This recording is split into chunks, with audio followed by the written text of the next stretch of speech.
el tema de que quería compartir algunas reflexiones con ustedes es sobre el Tribunal Internacional de Derecho del Mar y su contribución a la gobernanza de los océanos. Y para poder entender un poquito sobre esto, ya estuve escuchando las intervenciones del profesor Ramiro Bretón, quien me ha distinguido en la palabra del panel y ha puesto la vara muy alta sobre lo que tendría que ser mi intervención. La verdad es que la creación del Tribunal Internacional de Derecho del Mar, eh, para entender aquellas controversias referidas a los espacios marinos y sus recursos, ¿sí? Fue una creación de la propia Convención de Derecho del Mar. Y bien ha dicho el profesor Ramiro Bretón que en su momento, cuando se creó este tribunal, ¿sí? Se generaban preocupaciones y debates, dudas sobre su competencia, en el sentido eh, de quitarle casos eventualmente a la Corte Internacional de Justicia o esos temores que tenía la creación de tribunales internacionales especializados, ¿no? Pero el tiempo demostró, ¿sí? Que este tribunal logró ser un éxito, hay menos en estos primeros casi más de 25 años iniciales desde que ha empezado a funcionar. Como yo les comentaba, hubo críticos, inicialmente las críticas eh, de los eh, de los juristas eran bastante disvaliosos sobre este tribunal, que buscaban alertar y hasta desconfiar, invitaban a desconfiar de la amplia jurisdicción material y personal de este tribunal, por supuesto en temas marítimos oceánicos, pero no hay que olvidar que la Convención de Derecho del Mar es, es la única convención internacional que regula tres cuartas partes del planeta, ¿sí? Entonces, en ese contexto, el ámbito de aplicación espacial de la Convención de Derecho del Mar es excesivamente amplio. No lo digo en un sentido peyorativo, no que lo es para resaltar el carácter de la importancia de su ámbito de aplicación. Y a eso hay que agregarle que la gran cantidad de temas que regula la Convención del Mar, más de 25 temas marítimos oceánicos, eh, no es menor tampoco. Por eso siempre digo en mi opinión personal, es exclusivamente a título personal, que yo creo que después de la Carta de la Organización de las Naciones Unidas, yo creo que la Convención del Mar, por lo menos en el siglo XX, ha sido una de las convenciones internacionales más importantes de ese siglo. Y creo que yo diría la segunda después de la Carta de Naciones Unidas. Por supuesto, eh, el establecimiento del Tribunal del Derecho del Mar, ¿sí? También se encontraba de alguna manera hackeado por la creación de otros foros, también previstos en la Convención del Derecho del Mar, eh, ya sea la autorización para que los estados puedan ir a la Corte Internacional de Justicia, a un tribunal arbitral especial, u otro foro competente de corte o tribunal por acuerdo de partes. Entonces, esta aparición del Tribunal del Mar inicial, ¿sí? Primero teóricamente en los artículos antes de su establecimiento y funcionamiento desde 1996, cuando entró en vigor la Convención, generó, ¿sí? Una serie de inquietudes, como les comentaba, por la gran expansión del derecho internacional en prácticamente, ¿sí? Todas las formas de actividades internacionales y la creación de distintos organismos multilaterales, ¿sí? Esto que ustedes saben muy bien que ha trabajado la Comisión de Derecho Internacional en su informe sobre la expansión fragmentación del derecho internacional que culminó Martí Koskiniemi, ¿sí? Hace ya unos años.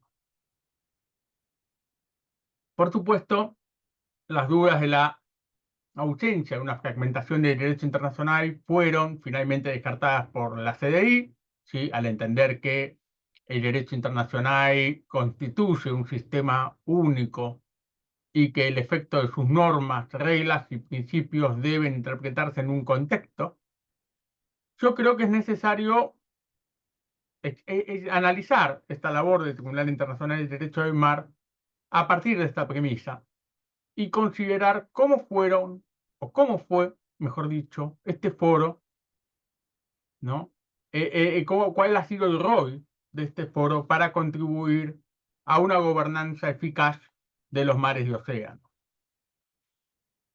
Por razones de tiempo, por supuesto, aunque tenemos una hora, yo creo que esto es un trabajo que amerita mucha más extensión, pero es imposible analizar cada uno de los temas y cuestiones con los distintos enfoques posibles que han llegado al Tribunal del Derecho del Mar en los 33 asuntos que se presentaron desde 1996 a la fecha. Entonces yo he seleccionado, arbitrariamente, por supuesto, aquellos aspectos que involucraron las principales preocupaciones iniciales del Tribunal del Mar y cómo posteriormente fueron consolidándose, ampliando y eventualmente objeto de desarrollo progresivo dentro de la arquitectura del derecho internacional. Y esto sirve justamente para poner de resalto la idea de la gobernanza, pero no solamente las características institucionales propias de esta opción jurisdiccional, sino también advertir sobre la existencia de una hermenéutica propia, coherente y unificada del tribunal, acorde a los desafíos, ¿sí?, del derecho internacional contemporáneo, el derecho internacional actual. Entonces, ¿cómo podemos ver esta coherencia del Tribunal del Mar a partir de su jurisprudencia, de su casuística? Como yo les comentaba, desde 1996 se han presentado al tribunal en sus distintas formas de funcionamiento, ya sean como causas autónomas o como incidencias dentro de procesos principales, ¿sí?, o en procedimientos obligatorios referidos a pronta liberación y medidas provisionales, 33 casos, ¿sí? De ese total de 33 casos, ¿sí?, más de la mitad justamente corresponden a los procedimientos expeditivos de medidas provisionales y de pronta liberación de buques y sus tripulaciones, que son procedimientos especiales que duran solamente un mes como máximo. Era lo que de alguna manera dijo al pasar al final en el momento de las preguntas, el profesor Ramiro Bretons. Y esto claramente han sido 9 casos de medidas provisionales autónomas y 10 casos de pronta liberación de buques, respectivamente. Entonces ya tenemos 19 de las 33 casos son procedimientos breves de máximo un mes de duración. Y esto está justificado previstamente por los artículos 290, párrafo 5, en el caso de las medidas provisionales, y 292, en el caso de la pronta liberación de buques y sus tripulaciones, eh, y el reglamento interno del tribunal. A esta enumeración de estos 19 casos iniciales, que yo les comentaba, o de total de 33,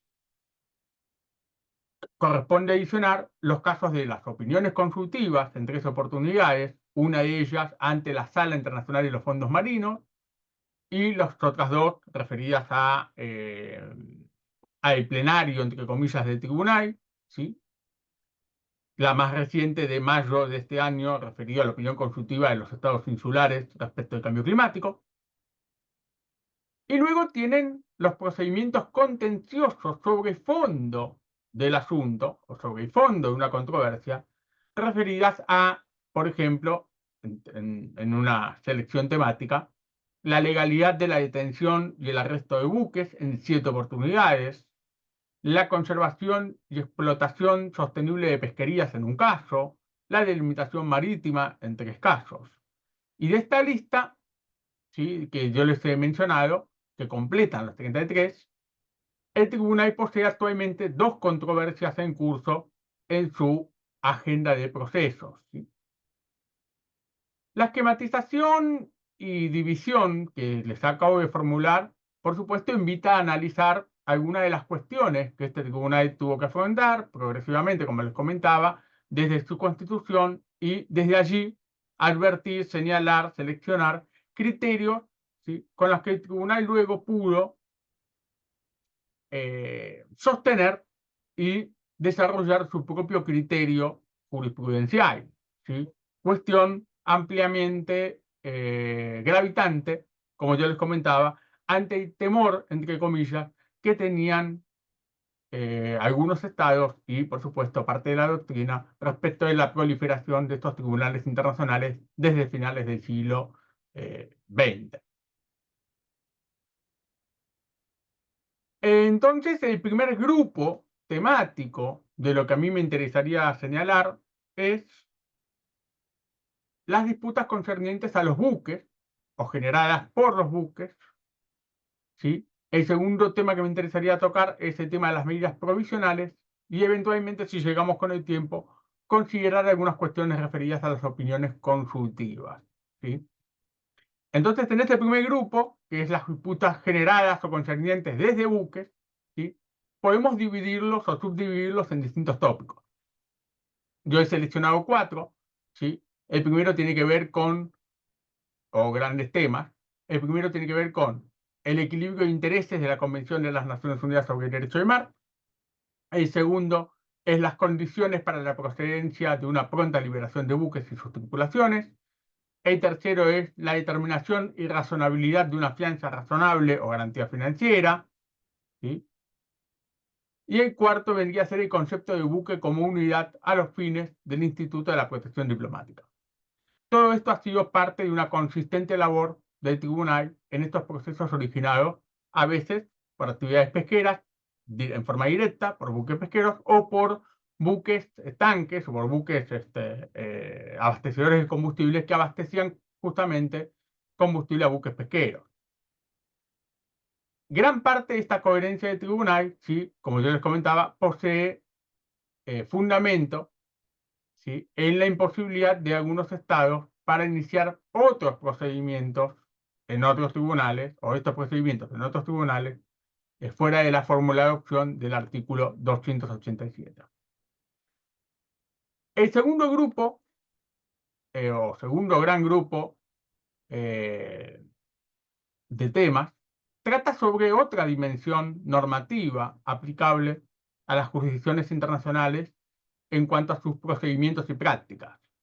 Esto básicamente podría permitir un análisis de la jurisprudencia del tribunal respecto de los 9 casos de procedimientos autónomos de medidas provisionales con la regla del artículo 290, párrafo 5, para pronunciarse de manera urgente sobre la preservación de, por ejemplo, derechos y bienes tutelados en disputa a la espera de que las partes acuerden o se constituya un tribunal de fondo competente para el caso, a la controversia sustancial. El tribunal intervino también incidentalmente con arreglo al artículo 290, párrafo primero, en materias provisionales, materias de medidas cautelares, en los asuntos de buque Saiga, de buque Luisa, de la delimitación marítima entre Ghana y Costa de Marfil, ¿sí? Pero voy a intentar no referirme específicamente a ellos. Entonces, con estas dos grandes cuestiones, eh, tomando la lista que les he señalado, el primer tema que me gustaría tratar con ustedes es el tema de las facultades de vigilancia del Estado costero en la zona económica exclusiva. Y esto fue un aspecto o una categoría de análisis que me ha parecido que se ha presentado bastante en la casuística del tribunal. Tiene distintas oportunidades de análisis o matices, y esto podría parecerse ya desde el primer caso, el caso de pronta liberación de buque Saiga, donde allí se advirtió que el abastecimiento de combustible tiene una gran vinculación con la actividad pesquera y la regulación propia del Estado costero. Pero por supuesto, como era un caso de pronta liberación de buques, el Tribunal de Mar no podía resolver el fondo del asunto y por supuesto no pudo expedirse sobre ella, atento a las propias limitaciones que establece el artículo 292 de la Convención. Entonces, en este primer proceso, el tribunal tuvo que rechazar el argumento de Guinea, que afirmaba la existencia de una costumbre internacional que prohibía el abastecimiento de combustible de los buques pesqueros en zona económica, porque era una cuestión claramente de fondo, que iba más allá de la fianza razonable o garantía razonable.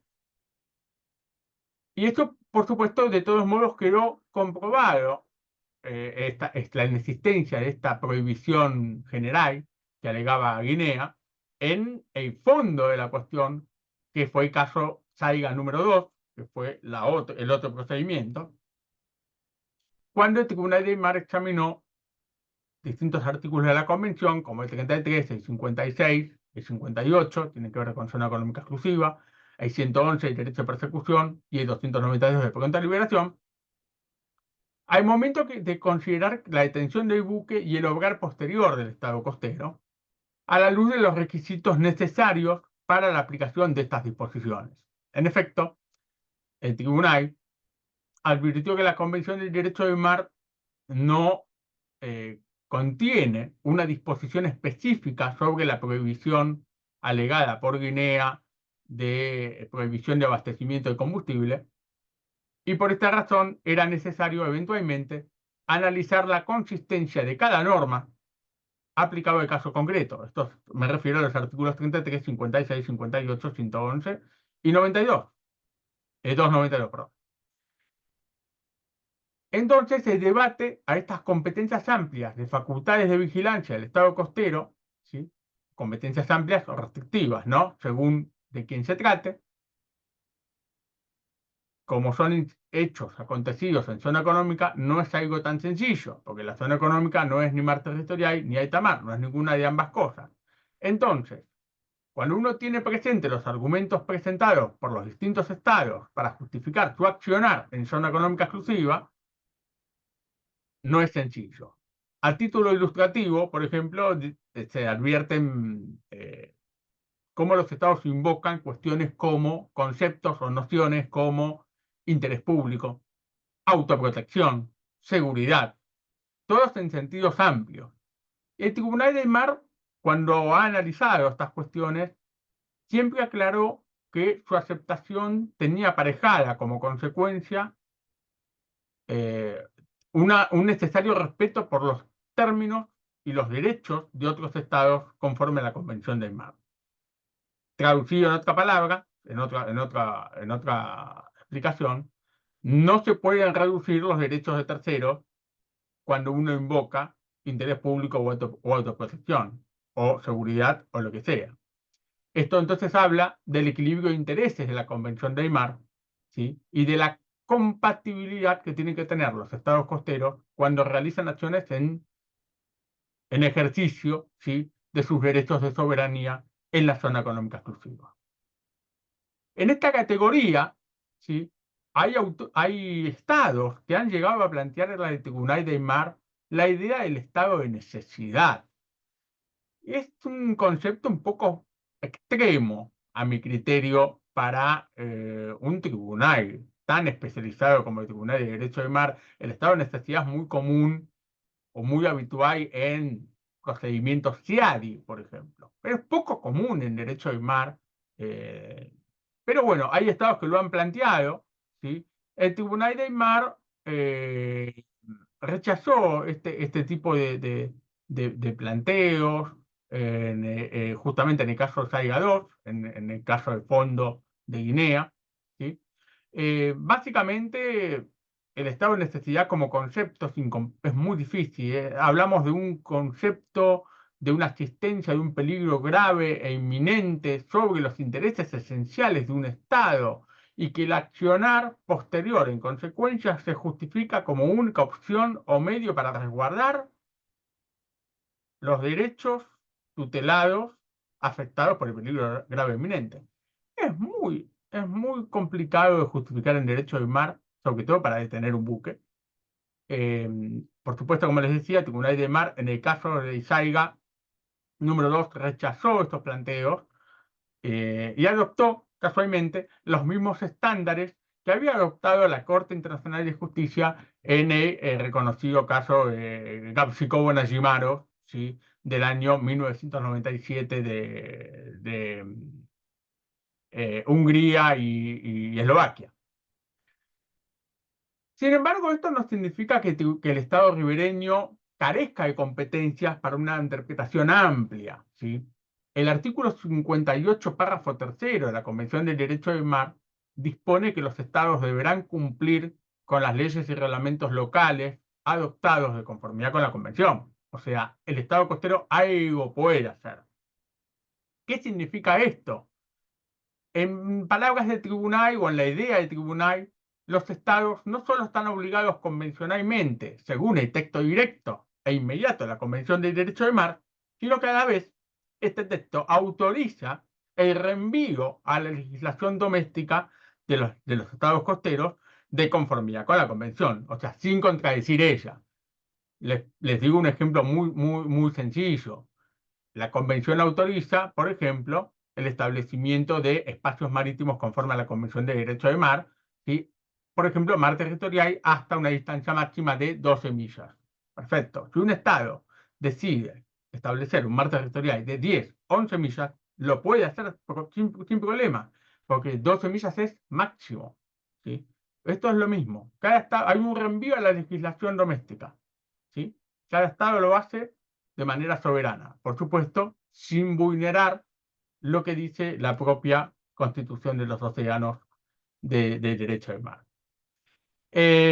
Obviamente, desde la otra cara de la misma medalla, ¿sí? El Tribunal del Mar también analizó, no solamente juzgó o consideró el rol de los estados costeros, sino también, en este equilibrio de intereses, sino también el rol de los estados de pabellón respecto de los buques que enarbolan estas banderas, y allí reconoció el Tribunal de Mar en distintos casos que uno de los principios fundamentales del derecho del mar es la jurisdicción del Estado costero respecto de los buques que enarbolan su pabellón y cómo los controlan a través del concepto de vínculo genuino.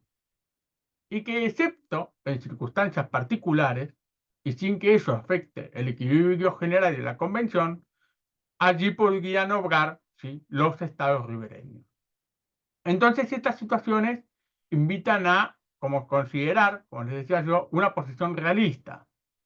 Los estados ribereños con litorales extensos y en consecuencia gran superficie de zona económica exclusiva se enfrentan ante el desafío de querer intentar asegurar una aplicación efectiva de su legislación doméstica, siempre, por supuesto, que sea compatible con la Convención de Derecho del Mar y este equilibrio de intereses en temas que son muy, muy, muy evidentes, como pueden ser la pesca ilegal y las actividades conexas. Entonces surge de manifiesto que estos estados, por supuesto, no pueden realizar una vigilancia permanente, o sea, no pueden tener buques todo el tiempo presentes, ¿sí?, de manera permanente en distintos espacios de zona económica, ¿sí? Hay menos sin elevado costo, o sea, materialmente es posible, pero tener buques todo el tiempo en el mar implica costos logísticos elevados, son gastos importantes. Tengan en cuenta que un buque patrulla tiene más o menos 30 a 40 tripulantes de la Armada o la Prefectura o la Guardia Costera del estado que se trate. Entonces, bueno, eso tiene un costo que, por supuesto, el Estado va a intentar solventar, ¿sí?, estos gastos operativos, lo quiero ver así, con fuertes sanciones, ¿sí?, a la pesca ilegal, lo que sea, y que a la vez sirven como estas fuertes sanciones económicas como elementos disuasorios para los operadores del sistema, ¿sí?, para las empresas navieras que se dedican a la pesca y demás. ¿Cuál es entonces el segundo gran tema referido a estas actividades que involucran el equilibrio de intereses y eventualmente las actividades que aparecen desde los buques? Una de las cuestiones más complejas que afrontó el Tribunal de Mar en materia de su jurisprudencia ha sido el llamado estándar de apreciación en materia probatoria, justamente para analizar y conciliar este equilibrio de el accionar del Estado costero al momento de establecer, compeler y ejecutar sus normas y reglamentos domésticos, ¿sí? Conforme a la Convención del Mar.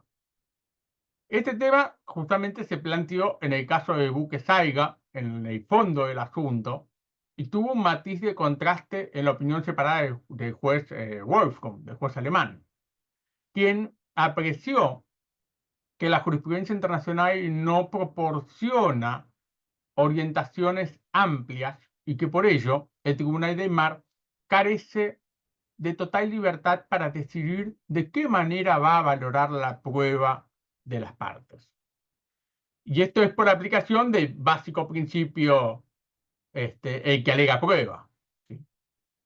En principio, entonces, la carga de la prueba como el estándar de apreciación corresponden tanto a cuestiones procedimentales como de fondo, y ambas son relevantes cuando los hechos han sido demostrados satisfactoriamente.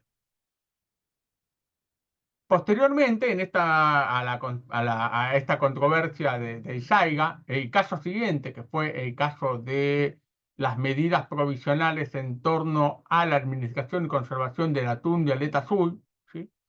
Entre Nueva Zelanda, Nueva Zelanda, Australia contra Japón, la cuestión de la prueba aparece matizada, ¿sí? Con la cautela propia que exige un procedimiento de medidas provisionales y la evidencia científica, que no resultaba concluyente ni manifiesta respecto del daño presuntamente ocasionado por la actividad pesquera y científica de Japón.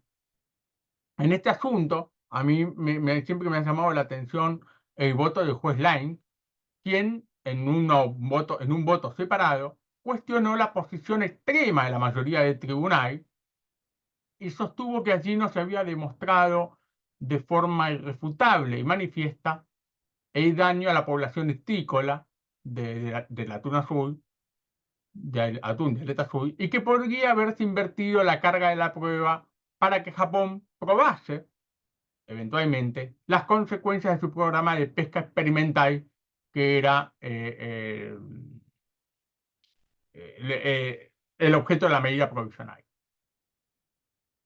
La verdad es que este es un tema que ha sido muy poco explorado por el tribunal en el fondo en cuanto a las medidas de prueba en cuestiones científicas dentro de un procedimiento de medidas provisionales. Es un tema muy, muy, muy específico. De hecho, la doctrina, hay trabajos de doctrina, pero no abundan, y menos en español.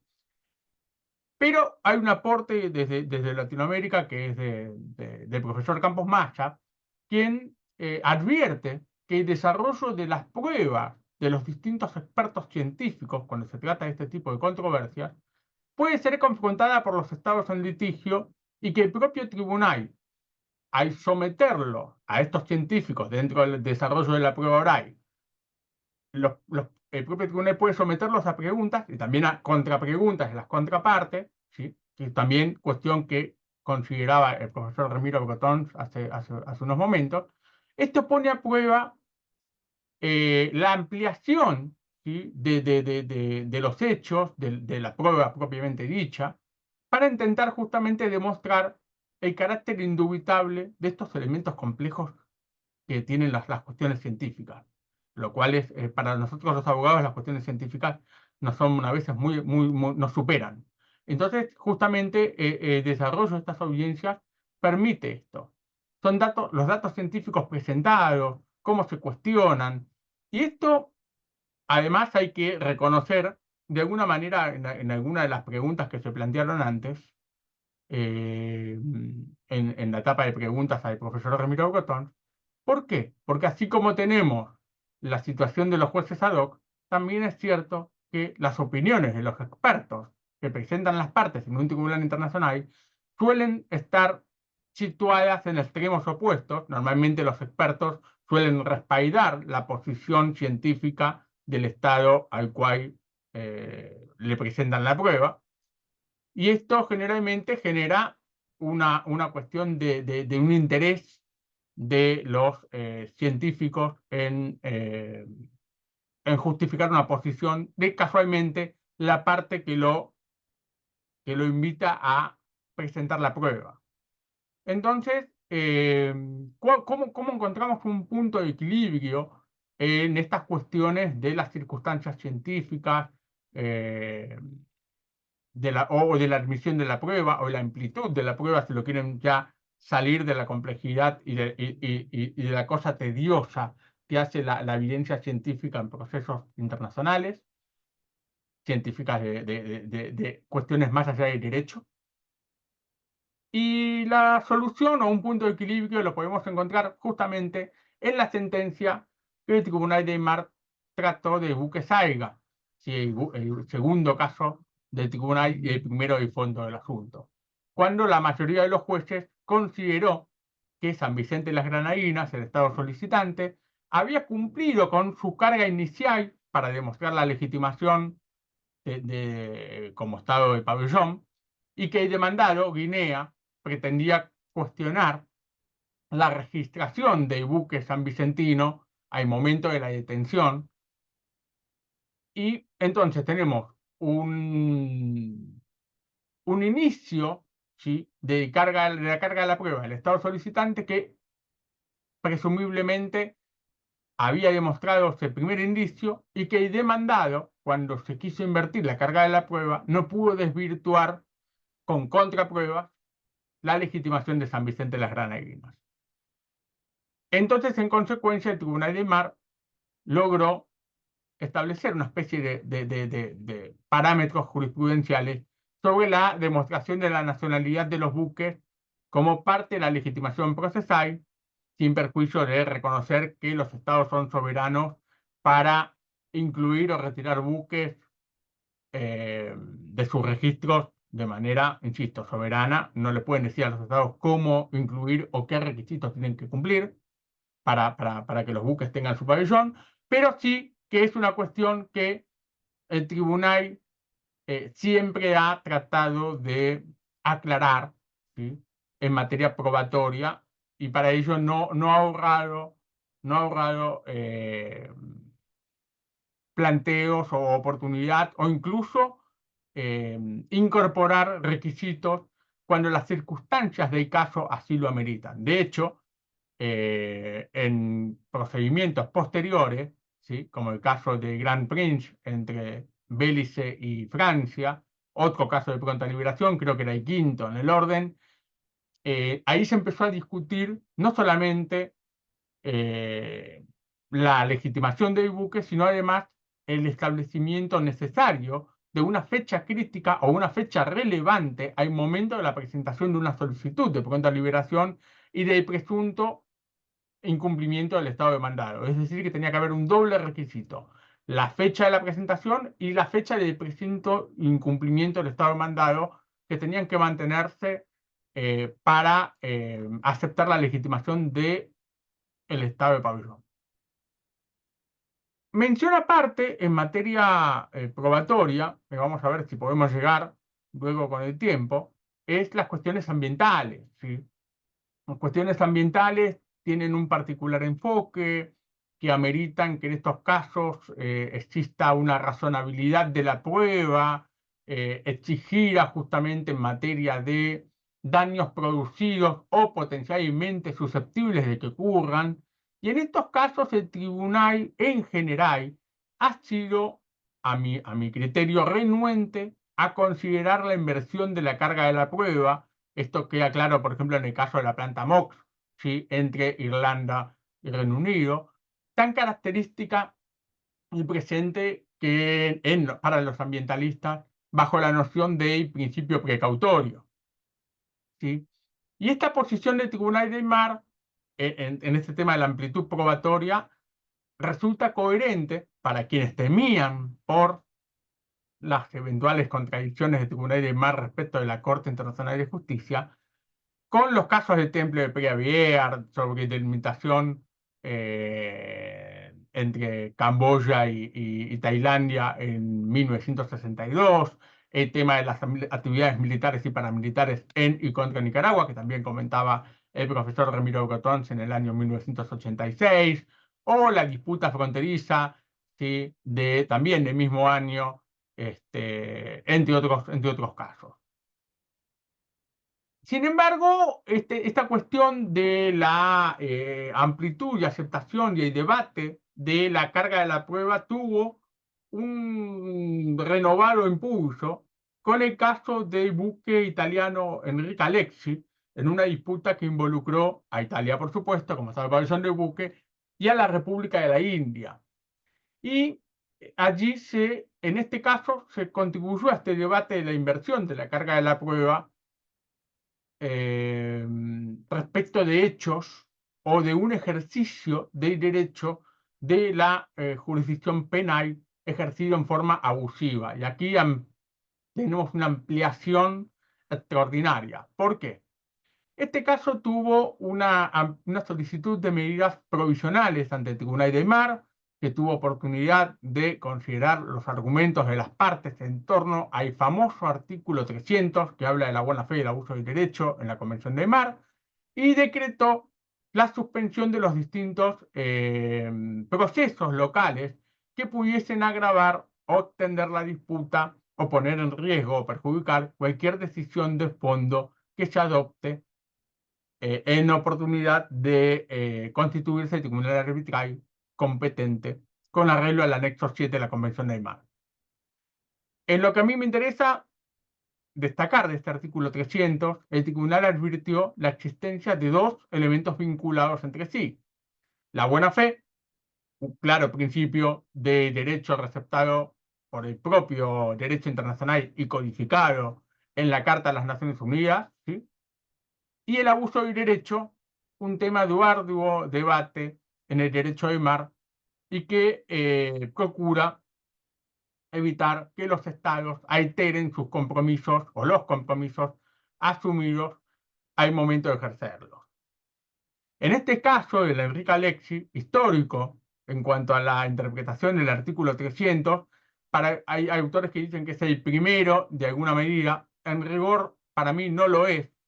Eh, el planteo del artículo 300, el análisis del artículo 300 de la Convención de Mar ya había sido alegado por San Vicente de las Granadinas en el caso de buque Luisa contra España y por Panamá en el caso de Virginia G y también en el caso de Northstar, que después veremos, pero nunca lograron que el Tribunal Internacional del Mar les reconociese a ese artículo un peso específico propio en la sentencia de la mayoría. ¿Sí? Y ya vamos a ver por qué. Pero básicamente lo que ha dicho el tribunal en estos tres primeros asuntos antes del caso del Enrique Alexi fue que la buena fe no se trata de una fuente generadora de obligaciones internacionales en sí misma, sino que constituye una presunción de conducta por parte de los estados en sus compromisos convencionales asumidos, que por supuesto deben observarse en el ejercicio de los derechos, competencias o libertades reconocidas en la Convención de Mar y su contexto en un sentido amplio a la luz del artículo 31 de la Convención de Viena sobre Derechos de los Tratados. ¿Sí? Y esto es lo que se desprende del caso del buque Luisa y que luego el Tribunal de Mar fue reiterando con sus adaptaciones en los casos siguientes. Por supuesto, en nuestra opinión, no es posible alegar la mala fe o el abuso de derecho en forma general en un procedimiento internacional. Yo pienso que el que invoca la aplicación del artículo 300 de la Convención de Mar tiene que especificar concretamente las obligaciones, los derechos afectados por esta mala fe o no buena fe o el abuso de derecho y en relación a los artículos que se trate. Tiene que decir, bueno, con este comportamiento sí se afectó tal artículo, tal artículo, tal artículo, por esto, por esto, por esto. ¿Sí? Y por supuesto, siempre reconociendo el contexto particular del caso.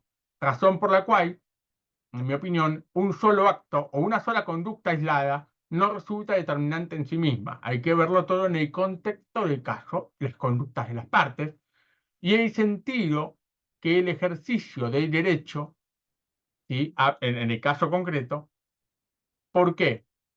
Porque hay que demostrar un daño acreditado o una evasión por parte del Estado que hizo mala fe o una desventaja indebida por parte del Estado que hizo mala fe o que hizo abuso del derecho, según se trate de un caso u otro. Entonces, esta cuestión termina de cerrar la cuestión de la valoración de la prueba, ¿sí? Y su amplitud, ¿sí? En cuanto a la amplitud, el último punto que me interesa destacar, reitero, son muchísimos los aspectos que se pueden hablar. Yo he elegido unos cuantos nada más a título ilustrativo, pero a mí son los que me resultan más divertidos hoy. Posiblemente mañana me resulten otros más entretenidos. Pero el que me ha llamado la atención también es el tema de las denominadas declaraciones juradas, muy clásicas de derecho local, poco frecuentes en el derecho internacional. Uno se pregunta, ¿hay estados que presentan declaraciones juradas? Sí. Lo intentó Bangladesh en una disputa con Myanmar sobre delimitación marítima. En este caso, las declaraciones juradas, por favor, tómenlos en contexto, de pescadores para tratar de demostrar que esas aguas pertenecían a Bangladesh. Por supuesto, el Tribunal de Mar consideraba que estas declaraciones juradas no eran útiles, no servían para demostrar la existencia de un límite internacional o de una atribución de un territorio marítimo, justamente en el mar territorial, toda vez que estas manifestaciones representan simplemente, en opinión del Tribunal de Mar, o de la mayoría, las opiniones de particulares, de privados, sobre determinados hechos, sobre hechos. Bangladesh también, por supuesto, presentó declaraciones juradas de oficiales navales. Ahí sí la cosa es distinta, porque ya no son particulares privados, sino que son funcionarios del Estado. Pero acá el tribunal, por supuesto, reconoció que son funcionarios públicos, ¿sí? Ustedes saben muy bien que cuando un funcionario público hace una manifestación, normalmente para poder desmentirle hay que hacer un procedimiento de redargución de falsedad cuando se tratan de procedimientos locales. Entonces ya sabemos que cuando un funcionario público hace una declaración jurada, tiene otra entidad, ¿sí? Pero bueno, en un tribunal internacional es muy distinto a un tribunal local. Y aquí el tribunal advirtió que, sin perjuicio de la importancia que pueda tener esta declaración jurada, dice que los oficiales navales podrían tener razonablemente un interés en el resultado del proceso, porque casualmente los oficiales del navales de Bangladesh no van a hablar a favor de Myanmar. Obviamente, si hablasen a favor de Myanmar, sí, ahí sí le darían una importancia, pero como hablan siempre a favor del propio Estado, bueno, lo toman con pinzas porque pueden tener un interés en el resultado del proceso. ¿Estamos bien? Ok. Estos serían básicamente los primeros aspectos. El otro aspecto que quería mencionar con ustedes es, dentro de esta gran eh, casuística, es el tema de los agotamientos de los recursos internos. El agotamiento de los recursos internos se trata de un planteo que ya aparece también en estos primeros casos de Tribunal de Mar, y aparece, por supuesto, en el primer caso del fondo del asunto, del examen de Tribunal de Mar, que es el SAIGA 2, que ya lo deben estar cansados de escucharlo, pero es justamente aquí aparece esta oportunidad por primera vez, donde Guinea alegó que los individuos y los bienes afectados se encontraban sometidos a la legislación de procedimiento local, administrativo judicial, y que debían agotarse estos recursos internos, domésticos y sus requisitos, tal como lo prevé el artículo 295 de la Convención. Creo que también estaba, yo ahora lo tendría que buscar, pero el 284 creo que también estaba por ahí dando vueltas, pero estos dos artículos creo que seguro. La sentencia del Tribunal de Mar sobre el fondo del asunto rechazó el planteo de Guinea al considerar el daño directo y su conexión jurisdiccional, ¿sí?, en el caso concreto. De hecho, el tribunal confirma la tesis de San Vicente de las Granadinas, aunque en opinión de Rao, en un voto separado, que luego termina dándole la razón a la mayoría, pero da sus propios argumentos. Él dice que la eficacia del artículo 295, ¿sí?, en cuanto a la alegación de los recursos internos, disminuye cuando los hechos de la controversia se conectan con un presunto derecho de persecución emprendido por el Estado demandado, con arreglo, por supuesto, al artículo 211 de la Convención de Derecho del Mar, y se dispone una compensación al Estado demandado, ¿sí?, bajo el resarcimiento. Y ahí Rao, él interpreta que el resarcimiento no se refiere estrictamente al estado de pabellón, sino al buque, por la detención en el derecho de persecución. Como que le tengo que pagar al armador y no al Estado. Si un Estado hace persecución y comete algún error o algún abuso, etcétera, le pagan al armador de buque, a la empresa, y no al estado de pabellón. Eso es una interpretación que hace Rao, pero no obstante dice que esto sí, en esto por ahí sí podría estar de acuerdo en algún aspecto, que esto en verdad es un reenvío a la jurisdicción del estado de detención y sus recursos internos, en este caso, en este tipo de supuestos, y que ellos deberían ser agotados justamente por este reenvío en cuanto a la indemnización, y que este reenvío justamente es lo que habilita una interpretación holística de que deben agotarse los recursos internos por parte de los afectados como consecuencia de la detención. Pero que, como yo les decía, Rao al final termina apoyando la decisión de la mayoría, porque dijo que en el contexto de este caso puntual de Saiga número 2, las partes, ¿sí?, eh, y las circunstancias, las consecuencias de la detención por cómo se dieron los hechos, no era necesario agotar los recursos internos, ¿sí? La pregunta de millón que yo les dejo para el futuro es: ¿qué pasa cuando hay reclamos mixtos? Es decir, que tengan elementos perjudiciales y de aplicación directa a particulares damnificados sometidos inicialmente, según la tesis de Rao, al foro doméstico, y aquellos casos que contienen elementos perjudiciales directos, no para el particular, sino para el Estado, que quiere hacer ejercicio de la protección diplomática del particular damnificado en forma indirecta. Bueno, allí, en el caso Virginia G, que era un caso de Panamá contra Guinea-Bissau, y luego, de alguna manera, también coherente con el caso de Saiga 2, el Tribunal de Mar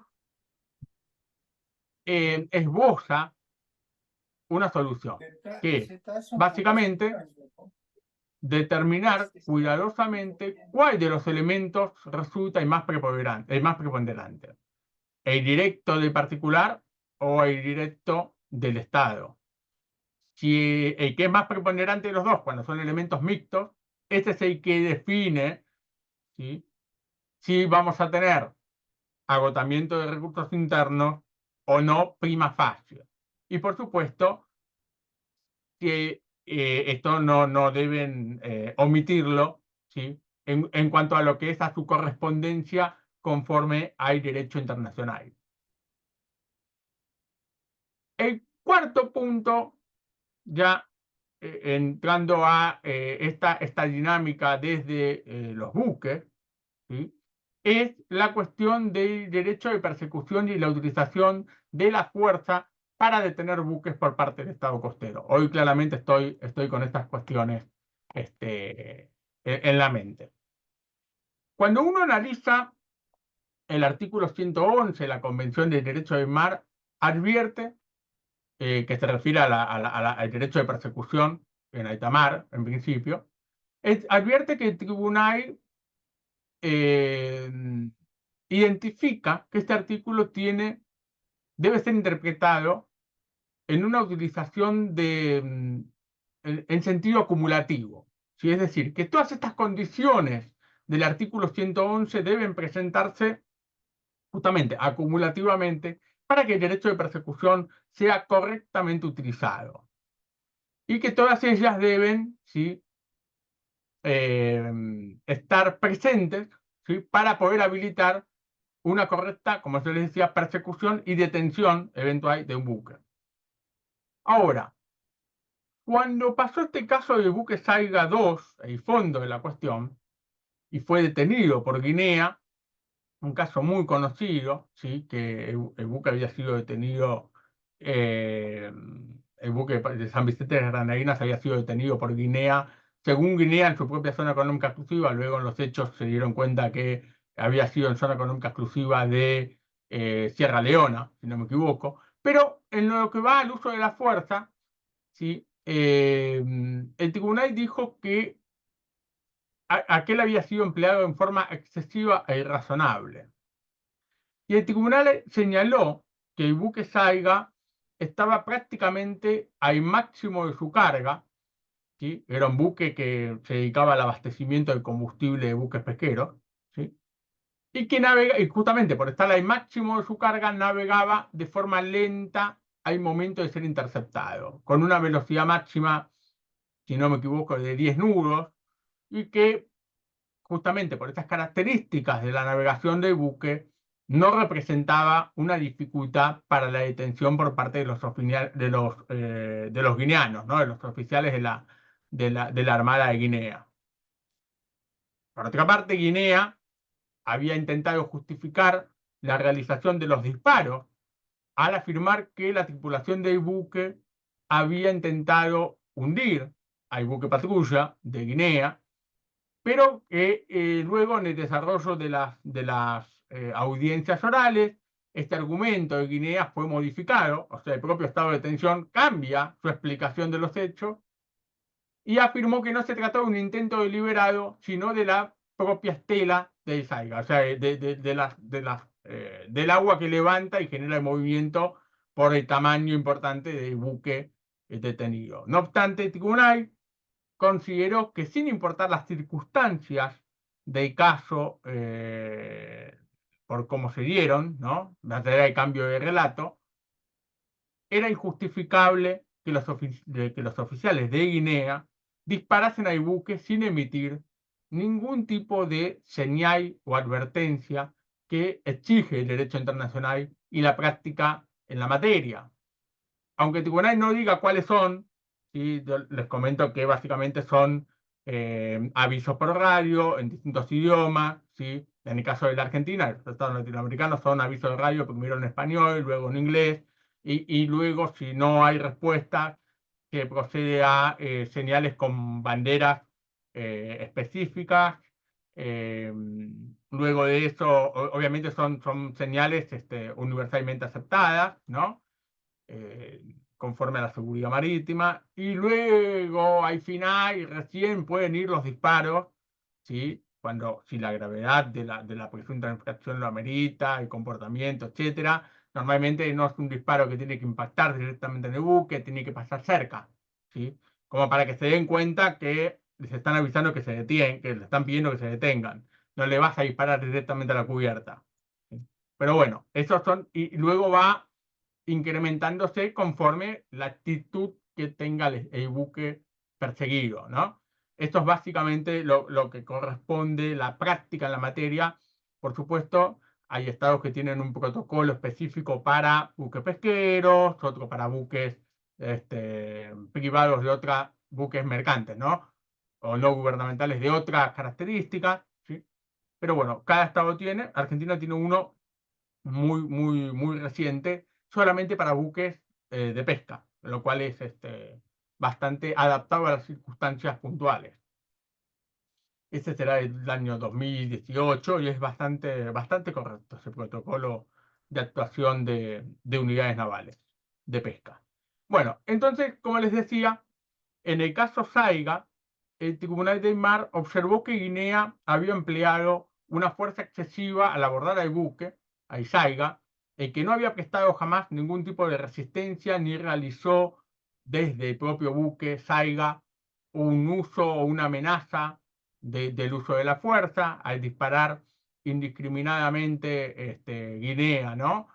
Al disparar indiscriminadamente al buque de San Vicente de las Granadinas, cuando la tripulación estaba en cubierta, ¿sí? En cubierta, digo, en la cubierta, mejor dicho, en una actitud que, por supuesto, omitió toda la seguridad respecto del propio buque detenido, de las personas a bordo, ¿sí? De los daños ocasionados al buque y, y a la propia tripulación, ¿sí? Con lo cual es un inconveniente. Por supuesto, esto también afecta no solamente a las cuestiones materiales, ¿sí? Sino también a las personas a bordo, porque había que recordar que en este caso 2 miembros de la tripulación del buque fueron lesionados.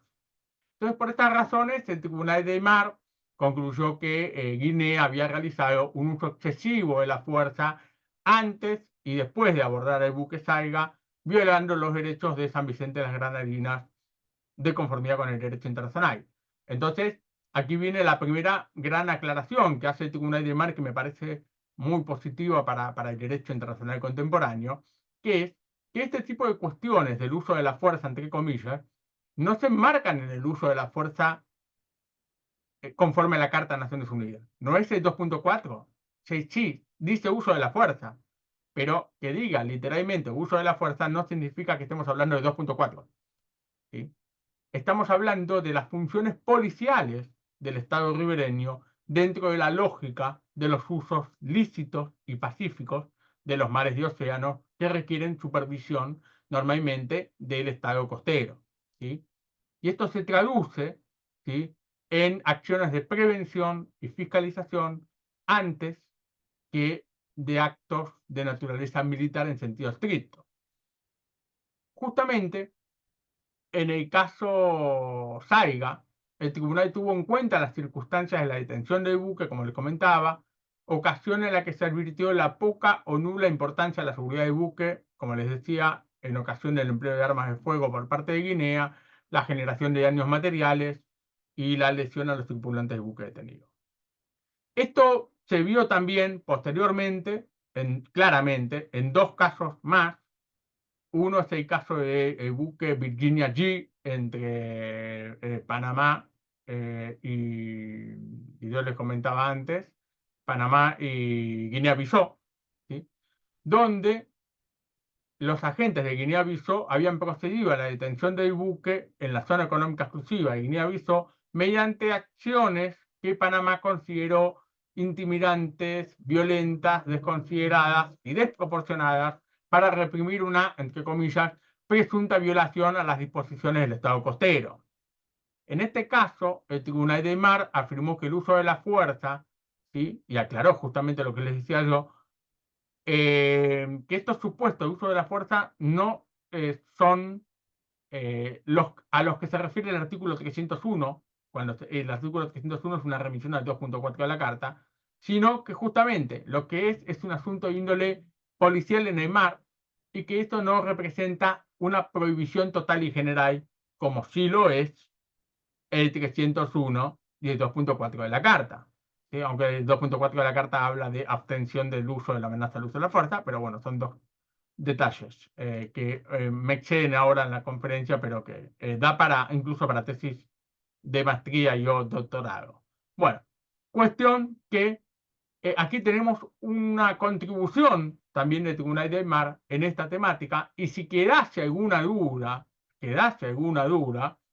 uno dirá, bueno, pero aquí tenemos un accionar de buques públicos o al servicio de un Estado costero contra buques mercantes. Es claro que es una actividad policial, pero si se trata de una actividad policial contra otro buque público o un buque de guerra de otro Estado, el tema sería distinto, porque serían buques públicos o buques de guerra. Esto se ha planteado en artículos de doctrina y si había alguna duda, en el año 2019 tuvimos, en verdad en 2018 los hechos, en 2019 el caso, tuvimos el caso de los 3 buques de guerra ucranianos detenidos en el estrecho de Kerch por parte de la Federación de Rusia. ¿Sí? Más allá de los debates que refiere y que cabe recordar que tienen los buques de guerra extranjeros en materia de inmunidad, ¿sí? Cosa que los argentinos sabemos muy bien por el caso de la fragata La Libertad, en el Tribunal de Mar casualmente también. En el año 2018 se detuvieron 3 buques de guerra que tenían que pasar por el estrecho de Kerch, un estrecho internacional, conforme la parte 3 de la Convención de Derecho de Mar, que querían navegar el estrecho que une el mar de Azov con el mar Negro, ¿sí? El estrecho de Kerch. Y, por supuesto, tenían derecho al paso en tránsito, ¿sí? Que es el que regula la navegación en estrechos internacionales. Y la Federación de Rusia alegó que estaba justamente cerrado de paso por una cuestión temporal y los obligó a fondear, o sea, ir a un costadito del estrecho de Kerch hasta avisarles que podían pasar. La cuestión es que luego de unas horas, los capitanes de los 3 buques se cansaron, dieron la media vuelta para volver por donde mismo habían entrado, habían llegado, y eso generó una persecución de la Federación de Rusia con otros buques, helicópteros y demás. La cuestión es que luego se planteó el debate si estos eran actividades militares dentro de la lógica del uso de la fuerza de 2.4 de la Carta de 301 de la Convención de Mar, o bien si eran actividades policiales, como veníamos hablando del caso de Saiga 2, del caso de Virginia G, que dijo el Tribunal de Mar que claramente esto era una cuestión de naturaleza, actividad policial, y por más que fueran buques de guerra los involucrados, eran actividad policial y que el hecho de sean buques de guerra no, no calificaba el hecho como actividad militar. ¿Sí? Una actividad militar básicamente es derecho de los conflictos armados en el mar, ¿sí? Tendría que haber un contexto este, de conflicto armado, justamente, de guerra en el sentido coloquial, y que claramente aquí no había habido, ¿sí? En ese momento, ¿sí? Estamos hablando de 2018. ¿Sí? Hoy por ahí la cosa sería distinta, pero en ese momento no se trataba de eso, así que era una actividad policial. Por supuesto, hay cuestiones que hoy estarían pendientes de solución, ¿sí? Aún eh, Rusia alegaba que tenía la ocupación de las 2 costas del estrecho y que por ende el estrecho dejaba de ser internacional porque tenía las 2 costas. Son cuestiones que ameritan otro debate, pero que en cuanto al tema que me interesaba tratar con ustedes, que era el ejercicio del derecho de persecución y la utilización de la fuerza, claramente, por más que se trate de buques de guerra, no, no califican por sí mismos la naturaleza de la persecución y o detención y o tipo de fuerza que se realiza, sino que lo único que tiene que ver es justamente la naturaleza jurídica de la acción emprendida por el Estado costero. En este caso, una naturaleza jurídica de índole policial. Y el Tribunal de Mar así lo entendió y a mi criterio de forma impecablemente correcta. Porque si uno, olvídense que son buques de guerra ucranianos, son buques privados, no había duda. Bueno, es lo mismo. Esa sería la solución del Tribunal del Mar. El otro tema que yo les había mencionado que quería tocar era la cuestión de las medidas provisionales, de las medidas cautelares en el Tribunal del Mar. El Tribunal del Mar, yo les comentaba que hasta la fecha, en los 33 casos, fueron unos 9 procedimientos autónomos de medidas provisionales con arreglo al artículo 290, párrafo 5, ¿sí? Pero también hubo otros incidentes que forman parte de procedimientos de fondo, donde el Tribunal de Mar es el que resuelve la controversia justamente sustancial de fondo de la disputa, y esto se hace con arreglo al artículo 290, párrafo primero. Y eso no son procedimientos autónomos en sí mismos, en la parte de medidas provisionales, sino que son incidentes dentro de la medida de fondo. Por eso no se cuentan por separado, porque si no, dentro de los 33 casos de Tribunal de Mar tendríamos todas las incidencias como casos separados y serían más casos y no es la contabilización correcta. Normalmente cuando uno ve estos procedimientos, tanto los de tanto los de medidas provisionales en virtud de 290 párrafo primero como incidentes, como aquellos casos de medidas provisionales de 290 párrafo 5 como casos autónomos a la espera de que se constituya o empiece a funcionar el tribunal que tiene el fondo del asunto, mientras tanto el tribunal de Aymar es el que resuelve de manera temporal. Lo que hace el tribunal de Aymar siempre es tratar de buscar que las partes se esfuercen para encontrar un comportamiento o un acuerdo de comportamiento que garantice provisionalmente, es decir, temporalmente, que no se agrave la disputa o el bien jurídico tutelado, ¿sí? O presuntamente afectado.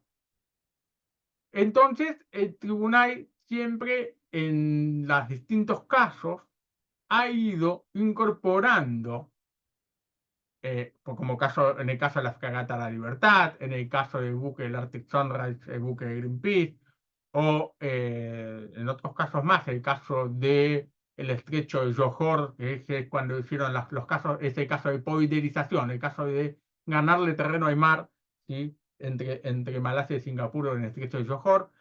Ahí siempre el tribunal ha intentado o ha impuesto a las partes, perdón, en el caso del atún de aleta azul que les comentaba antes también, el deber de informar cómo estaban implementando o aplicando las medidas provisionales decretadas por el tribunal.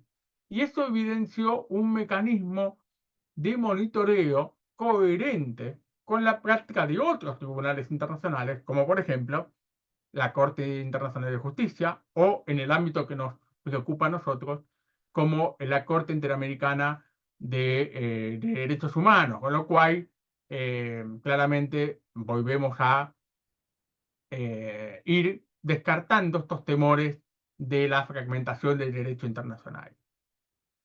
El otro punto que también me interesa demostrar cómo el Tribunal de Mar ha ido consolidando su jurisprudencia y su contribución a la arquitectura del derecho internacional de una manera consolidada y por ende a una mejor observancia y respeto de la Convención, como esto siempre vamos a la idea de la gobernanza, ¿no?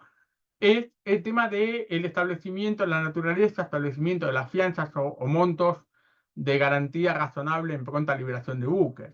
Con la regla 292, que yo les comentaba, es un procedimiento breve, ¿sí? De un mes de duración, como el de las medidas provisionales. Y en este caso, el Tribunal de Mar, yo les comentaba, tiene hasta el momento 10 casos, ¿sí? De hecho, el número 10, está actualmente en curso, ¿sí? Que es un caso, si no me equivoco, entre México y Luxemburgo, ¿verdad? Es Luxemburgo y México. Eh, pero la cuestión es que el artículo 292 de la Convención habla de fianza razonable o garantía razonable. La cuestión es que no aclara de cuál es la naturaleza de esa fianza. En la práctica de los distintos casos, de los 9 que han tenido sentencia, uno advierte que la fianza razonable, el tribunal ha ido aclarando y construyendo el concepto de fianza razonable, que es básicamente una fianza siempre de carácter económico. No existen fianzas o garantías de índole moral, ¿sí? O no económica, ¿sí? Como fianzas o garantías de buena conducta que han pretendido algunos estados en temas de detención de buques pesqueros. Queremos que nos garanticen que no van a venir a pescar más de manera ilegal a la zona económica exclusiva. Eso no va a pasar. Entonces la fianza es siempre económica, siempre en dinero. Segunda cuestión, ¿cuál es la razonabilidad de la fianza? Bueno, perfecto. Si el Estado costero no establece valor de fianza, han dicho en algunos casos, bueno, si yo no establezco fianza, mi fianza no es irrazonable porque todavía no puse ningún valor. El Tribunal de Aymar dijo, el no establecer una fianza transforma esa conducta en irrazonable. Por ende, el valor de la fianza lo fijo yo. Perfecto. Si ponen una fianza y quieren discutir si esa fianza es razonable o no, ¿qué criterios hay que tener en cuenta? Y el Tribunal de Mar los fue incorporando a medida que los casos iban ameritando eso. Tiene en cuenta la gravedad de la presunta infracción y si hay valores de multas establecidos allí. La otra cuestión a tener en cuenta es el valor propio del buque. ¿Sí? ¿Cuánto cuesta el buque? Eso lo voy a tener en cuenta en el momento de establecer la fianza. Si el buque tiene un valor de $500.000, no te voy a poner una fianza de $2 millones, porque me compro 4 buques nuevos. Entonces, eso se tiene en cuenta también. Se tiene en cuenta el valor de la carga. ¿Sí? No es lo mismo un buque petrolero con $20 millones en combustible que un pesquero que tiene un valor de carga por ahí menor, pero que a la vez el pesquero tiene una ganancia o genera una ganancia de entre $50.000 y $200.000 por día, dependiendo del tipo de buque, etcétera, ¿no? Entonces, todas esas circunstancias, ¿sí?, hacen a el establecimiento de la fianza, ¿sí? Y cualquier otra circunstancia que el Tribunal de Mar considere relevante. Eso también es importante.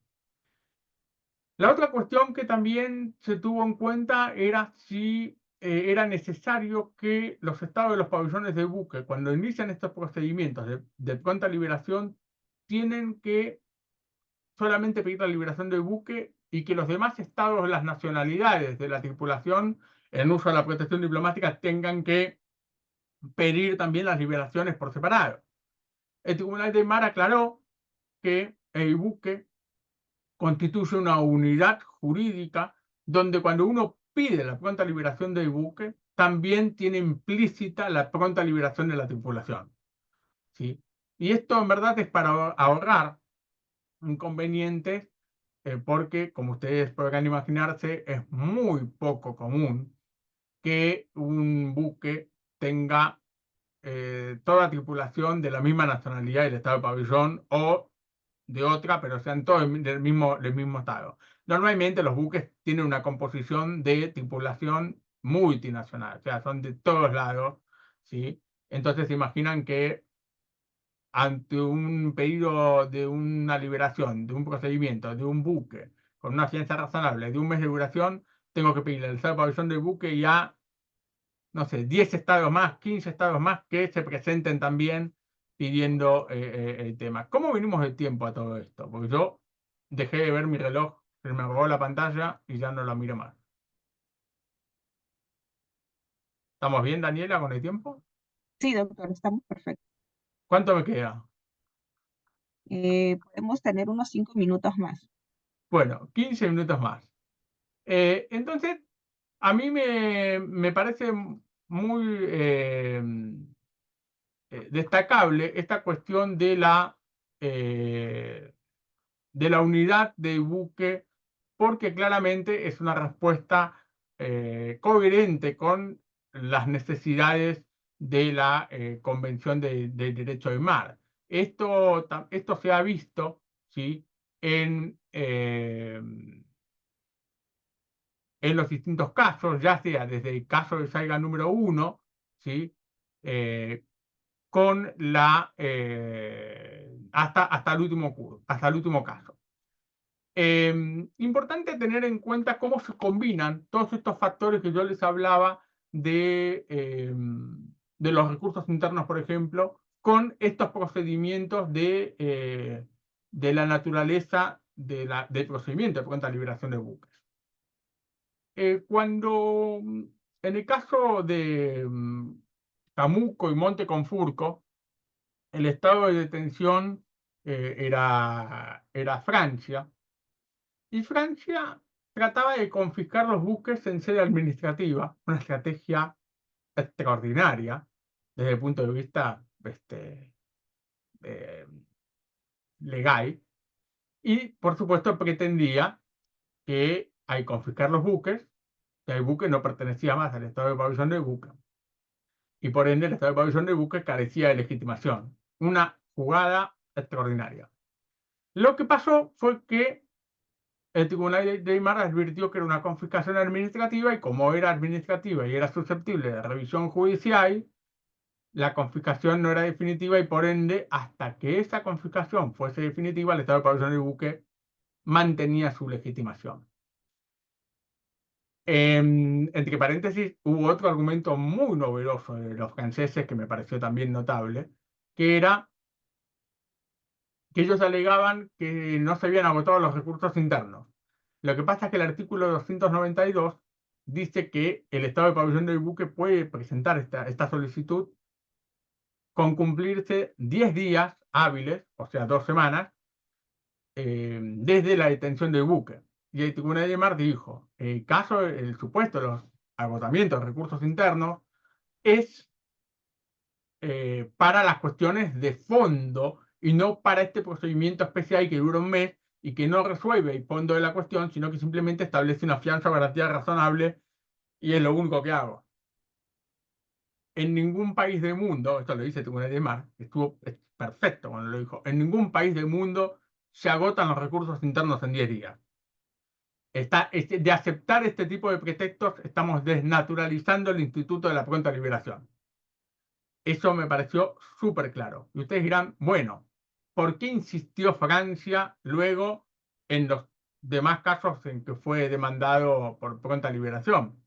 Bueno, porque claramente intentaba tratar de llegar a una confiscación definitiva más adelante, que por supuesto no llegaba porque los estados presentaban los reclamos antes.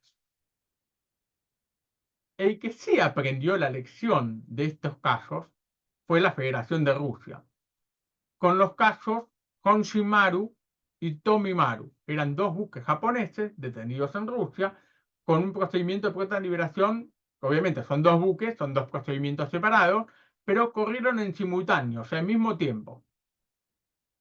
El Tribunal de Mar ordena una mañana en lectura pública la liberación del primer buque. Sí, fueron los jueces a almorzar y a la tarde tenían la lectura pública de la segunda decisión del otro procedimiento. Y en el medio del almuerzo llega un fax al Tribunal del Mar. Sí, era un fax en ese momento. ¿Sí? eh, Notificando, donde la Suprema Corte de la Federación de Rusia notificaba que el segundo buque había sido confiscado en sede judicial y que la decisión había sido confirmada por la Suprema Corte de la Federación de Rusia y que no había, y mal, aclararon en el fact, no hay recurso judicial alguno posible. Los jueces del Tribunal de Mar tuvieron, obviamente, iba a salir ese segundo buque también. Tuvieron que volver, dejar todos el almuerzo, tuvieron que volver al tribunal, porque ya estaba anunciada la lectura del caso, de la sentencia. Tuvieron que volver al tribunal y cambiar la sentencia. ¿Por qué? Porque al no ser más Japón el estado de pabellón del buque, caía el objeto de la causa. ¿El objeto de la causa de fondo? No, eso posiblemente Japón lo pueda seguir discutiendo. Si era una sentencia arbitraria o una confiscación arbitraria, ahí verá Japón cómo lo discute en un fondo del asunto. Pero en lo que es el Instituto de Medidas Provisionales, que es simplemente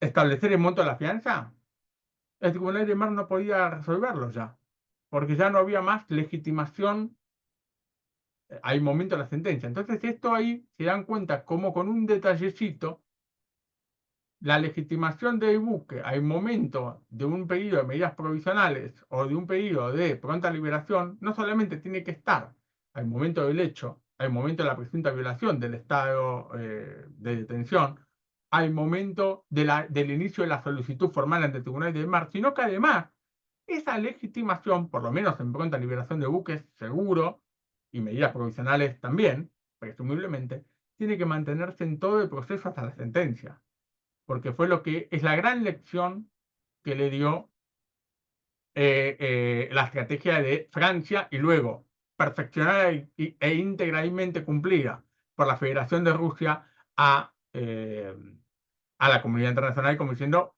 si el buque no es más de tu pabellón, ya está. Por supuesto, yo creo que Japón logró algún tipo de compensación o reparación, estimo que en el ámbito negociado, con la Federación de Rusia. Sería muy raro que no hubiese ocurrido nada. Vinculada a esa cuestión de las medidas provisionales y la cuenta de liberación de buques, ¿sí? El Tribunal del Mar, y con esto cierro para no tenerme más de los 15 minutos que me dieron, el Tribunal del Mar ha evaluado la conducta de las partes en una controversia, ¿sí? Respecto de actividades realizadas por las partes en litigio a la espera de la decisión de fondo. El tribunal declaró que las partes en una controversia tendrían que realizar todo lo posible para evitar incidentes similares a lo que ocasiona la disputa o que la puedan agravar, ¿sí? Y por supuesto, esto sin perjuicio de esforzarse por alcanzar un arreglo a la espera de esta decisión final. El tribunal destacó, ¿sí?, que cualquier acción u omisión adoptada para evitar el agravamiento de la disputa no iba a ser interpretada como una renuncia de sus posiciones jurídicas o una admisión del reclamo de otra parte en la controversia. Esto lo reconoció en el caso de Isaiga número 2, pero también, por supuesto, en el caso de las medidas provisionales de delimitación marítima de Ghana contra Costa de Marfil, ¿sí? De hecho, en el caso de Ghana y Costa de Marfil, me resulta muy ilustrativa la opinión separada del juez Pike, juez de Corea, porque él se enfoca, esto es un caso de delimitación marítima, donde él se enfoca en el artículo 83, párrafo tercero de la Convención, y expresó que tenía serias reservas respecto de la legalidad de las actividades de Ghana en la zona objeto de la controversia, porque eh, él decía que básicamente que hay una obligación en la Convención de Mar de no poner en peligro u obstaculizar la controversia, perdón, poner en peligro, agravar la controversia u obstaculizar su solución, y que esto siempre tiene que tener un contexto, y que, por supuesto, cuando el Tribunal de Mar establece medidas provisionales para estas situaciones, por supuesto, no pueden ser generalizables. Hay que ver el caso puntual. En este caso, lo que pasaba era que Ghana realizaba actividades en la zona en disputa, que era una controversia entre los años 2010 y 2014, ¿sí? Pero que bueno, hubo muchas actividades de Ghana en esa zona y eso constituyó un incumplimiento de sus deberes con la regla del artículo 83 de la Convención y básicamente este, incurrió en responsabilidad internacional al incumplir la orden de medidas provisionales del año 2015, ¿sí? Con arreglo al 290, párrafo primero. Básicamente, esto bueno, fue muy discutida. Otra cuestión se presentó en, bueno, perdón, yo creo que lo voy a cerrar acá porque si no voy a tener que ir ampliando con la casuística y me preferiría cerrar en esto acá. Eventualmente, si es necesario, lo podemos tratar en las preguntas. No sé si te parece bien, Daniela. Sí, perfecto, doctor. De acuerdo. Bueno, muchas gracias entonces. Muchísimas gracias a usted. Yo creo que nos hemos llevado muchísima información específica, y yo creo que su exposición es sumamente valiosa porque nos da esa visión más especializada y técnica de una de las especialidades del derecho internacional, viéndola como una rama macro, ¿no? Yo creo que gracias a su exposición entiende claramente la importancia del Tribunal Internacional de Derecho del Mar y su rol en justamente la gobernanza entre estados que tienen controversias en diferentes temas, ¿no? Particularmente, y me atrevo a decirlo con el permiso de la audiencia, el examen tan exhaustivo que ha hecho de diferentes casos y especialmente el de los buques Saiga para ver temas tan relevantes como el tema de las pruebas, el tema probatorio y desde el plano netamente científico, la importancia que tiene en estos casos que normalmente, claro, uno los ve desde el punto de vista netamente jurídico, pero que dan un aporte importantísimo para los contextos tan específicos como son los temas del mar. Em, Hay varias preguntas, son más de 10 preguntas en el Padlet, pero vamos a elegir solo tres por cuestiones de tiempo. Voy a unir dos que están muy relacionadas. Una de ellas precisa. Acudir a un tribunal internacional es una decisión compleja para un Estado porque supone búsqueda de abogados internacionales, elaboración de argumentos, preparación de memorias, el tiempo que toma, en algunos casos tarda unos más que otros. Si el Tribunal del Mar se rige por la Convención del Mar, los procesos ante el Tribunal del Mar son más complejos en comparación a los que desarrolla la Corte Internacional de Justicia. En consonancia con esa pregunta, ¿por qué un Estado de temas de delimitación marítima o propios del derecho del mar, por qué debería ir al Tribunal del Mar y no a la Corte Internacional de Justicia? Bueno, es una excelente pregunta. Primero, una aclaración. Coincido con que acudir a un tribunal internacional es muy complejo. Eh, Primero hay que ver las motivaciones que tienen los estados por eh, someter una controversia a un foro internacional jurisdiccional, ¿sí?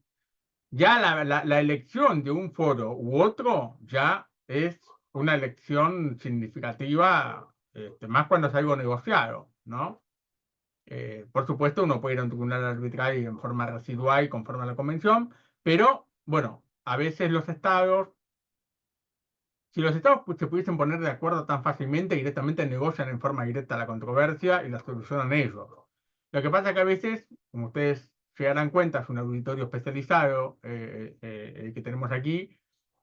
A ver, existen razones de política doméstica, de política interna, que impiden a los estados negociar una solución. Porque a veces la población no puede, en general, ¿no? La población en general no puede aceptar que uno negocie porque quieren el 100% de la posición. Entonces, a veces los estados, generalmente cuando tienen las consejerías legales y demás, saben perfectamente que es muy difícil ganar el 100% de las pretensiones y al mismo tiempo, si la población o la opinión pública o la opinión política no puede aceptar fácilmente eh, lo que se pueda negociar, bueno, se puede acordar someter la disputa y que digan lo decidió un tercero, lo decidió un tribunal internacional. ¿Sí? Esto en el caso que se pongan de acuerdo. Si no, por supuesto, si tienen un tratado marco que ya les habilita con una cláusula general y un tribunal, bueno, ahí verán los estados oportunidad, mérito y conveniencia de llevar el caso. ¿Sí? Hay estados que lo han hecho porque realmente querían solucionar pacíficamente una controversia y poner fin a un problema bilateral complicado. Hay estados que lo hacen porque hay una decisión de un gobierno de administración de turno con fines electorales, hay que decirlo también, eso es normal, ¿sí? A ver, no quiere decir que esté bien, diciendo que ha pasado muchas veces, a algunos estados les ha salido muy bien en la parte electoral y no en el resultado de fondo, a otros estados les salió bien en la parte electoral y en el resultado de fondo. Eh, Eso es sin dar casos puntuales, digo, en términos generales, abstractos. Después, la competencia del Tribunal de Mar, como dijo, es cierto, surge de la propia Convención del Derecho del Mar en el artículo 287 y en particular de la sección segunda de la parte 15 y en la partecita de la Sala de los Fondos Marinos en la sección 5 de la parte 11, que se refiere a los fondos marinos y la situación de la Autoridad Internacional de los Fondos Marinos, pero lo cierto es que hay otros acuerdos internacionales que también habilitan la competencia del Tribunal Internacional de Derecho del Mar, ¿sí? Como ha sido en el caso del atún de aleta azul, esto en verdad es en virtud de un acuerdo regional, ¿sí? Que involucraba a esos estados en Oceanía, ¿sí? En Asia de Oceanía en esa región, un convenio OSPAR que aplicaba en ese momento, o puede ser por también la competencia del Tribunal del Mar en virtud de otros acuerdos regionales, sí, que incluso algunos de ellos han permitido opiniones consultivas. Ahora, la última parte de la pregunta es, me vi el tercer comentario, Daniela, si me lo podés reiterar, porque uno era la complejidad del Tribunal Internacional, la segunda era el Tribunal del Mar como foro en virtud de la Convención del Mar, que no es estrictamente solo la Convemar, sino que también surge de otros acuerdos, y la tercera parte me la anoté, pero no me estoy entendiendo mi anotación. Si me decís... Sí, así de referencia, ¿por qué acudir justamente al Tribunal del Mar para ver temas marítimos y no a la Corte Internacional de Justicia? Perfecto. Gracias. El tema es así. El Tribunal de Mar, en principio, tiene, en virtud del artículo 286, si no me equivoco, o 288, tiene competencia en virtud de las cuestiones marítimo-oceánicas y que surjan de la Convención. Ahora, la cuestión es, cuando uno tiene una competencia de una controversia referida a una isla, ¿sí? Uno quiere saber a quién pertenece la isla. Bueno, en principio la isla en sí misma no es, en rigor, mar y océano, es tierra, ¿sí? Porque hay una disputa de soberanía. Ahora, si hay una disputa, pero a la vez esa disputa hace que el Estado que ocupa esa isla realice acciones unilaterales de medida de conservación, administración de pesca, sin consultar siquiera al otro Estado con el que tiene la disputa, eso podría generar, ¿sí?, competencia del sistema de solución de controversia de la Convención de Derecho de Mar. Eso fue lo que pasó, ¿sí?, y ganó Mauricio contra el Reino Unido en un procedimiento arbitral del año 2015. Eso fue lo que también pasó en una sala especial del Tribunal de Mar, ya si vamos al Tribunal de Mar, entre Mauricio y Maldivas por delimitación de espacio marítimo, ¿sí?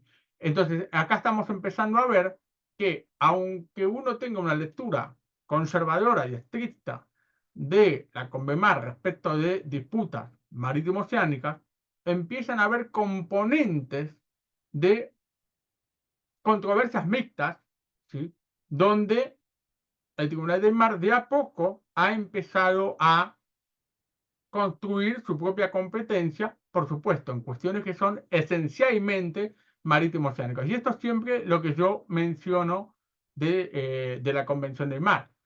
No dice que la Convención del Mar dice que el Tribunal de Mar, o verdad, el sistema de solución de controversias, es aplicable a disputas concernientes a la interpretación o aplicación de la Convención de Derecho del Mar y las convenciones que le den competencia. Lo que yo siempre digo es, no dice interpretación o aplicación exclusivamente o únicamente respecto de, dice de mar y océano. Entonces, al no decir, al no enfatizar que es un carácter único, exclusivo, bueno, evidentemente la cuestión es, si es esencialmente marítimo oceánico, tengo un 80% marítimo oceánico y 20% terrestre, ¿es competente? Bueno, prudencia obliga, hay que ver cada caso concreto, ¿sí? Por ahí el Tribunal de Mar no puede resolver la disputa de a quién pertenece la isla, pero sí puede decir que, con fundamento en una resolución de la Asamblea General de Naciones Unidas, o que reconozca una asistencia a una disputa, etcétera, pueda llegar a decir, no puede, como hay una disputa entre dos estados, no puede el estado que hace la ocupación adoptar medidas unilaterales respecto a conservación, administración de recursos, explotación de recursos vivos, sin considerar al estado que reclama esto. Y esto es, realmente es Mauricio con el archipiélago de Chagos. Entonces, yo creo que hay que hacer, no obstante, este ejercicio que yo les acabo de plantear a ustedes a partir de la pregunta, no es sencillo, son muy pocos los autores que se animan a hablar de esto.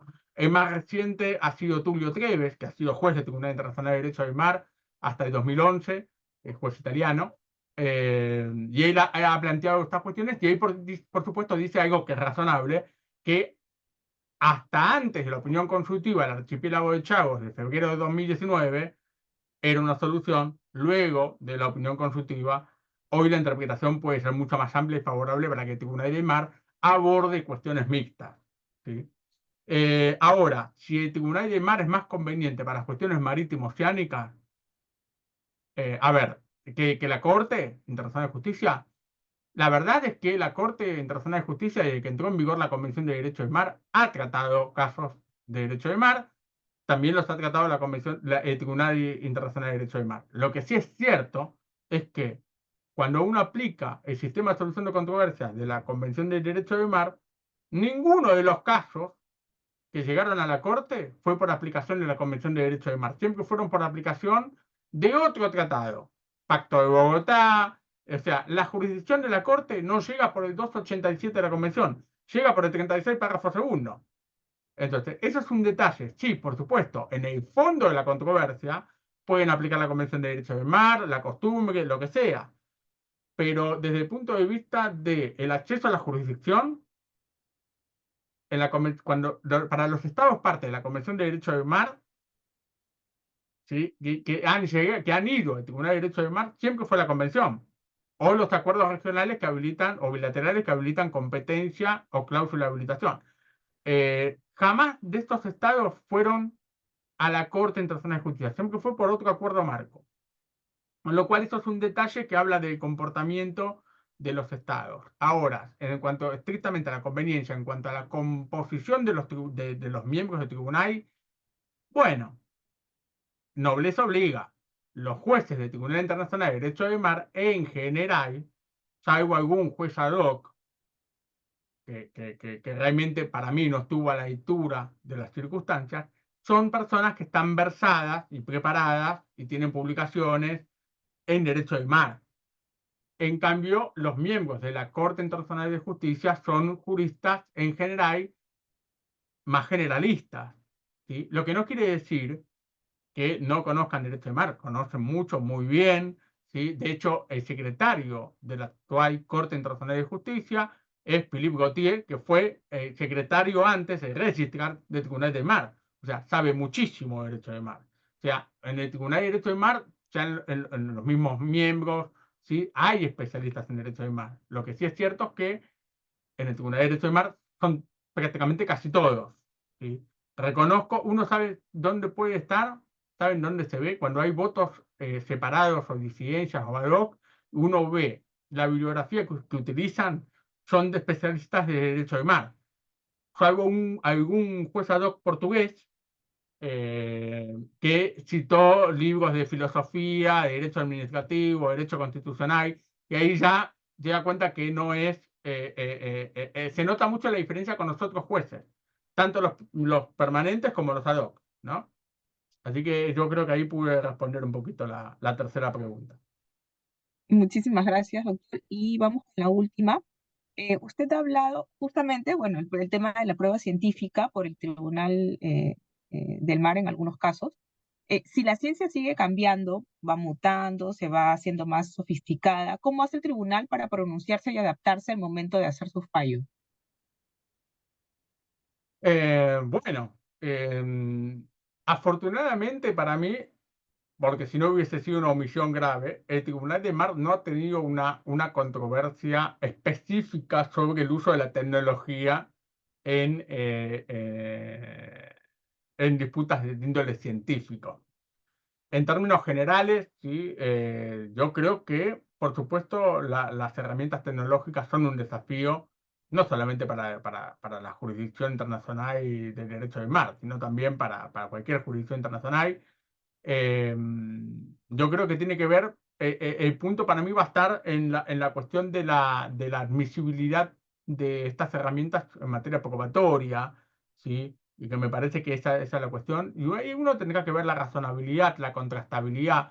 Por ejemplo, a título ejemplificativo, un Estado puede aportar información satelital para ver cómo está el ecosistema estícola o cómo está cuestiones de territorio para ver cuál es el pico más alto en un lugar.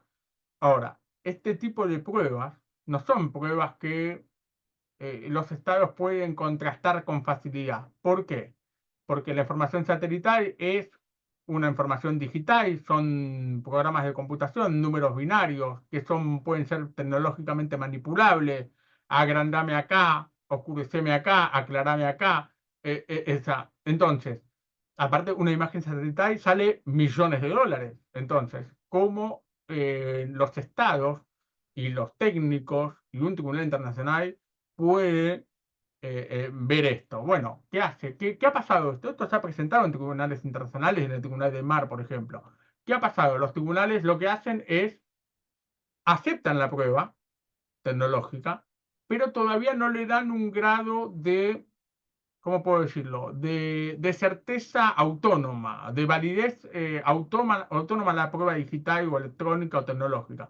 Siempre lo que tratan es complementarla o solaparla con alguna de las clásicas pruebas. Por ejemplo, los mapas tradicionales que hacen los cartógrafos, la inspección ocular, testigos, peritos, o sea, testimonios en general. Siempre tiene que haber algo que complete esta prueba. ¿Sí? No es lo mismo que en el derecho doméstico, donde sí se empieza a utilizar esta prueba satelital para, no sé, me imagino relevamiento y establecer impuestos cuando uno declara que tiene territorios que no están sembrados y en verdad el satélite muestra que tiene todo cultivado, pero va por ahí la cuestión, así que hay que ver cuando tengamos un caso de esta naturaleza.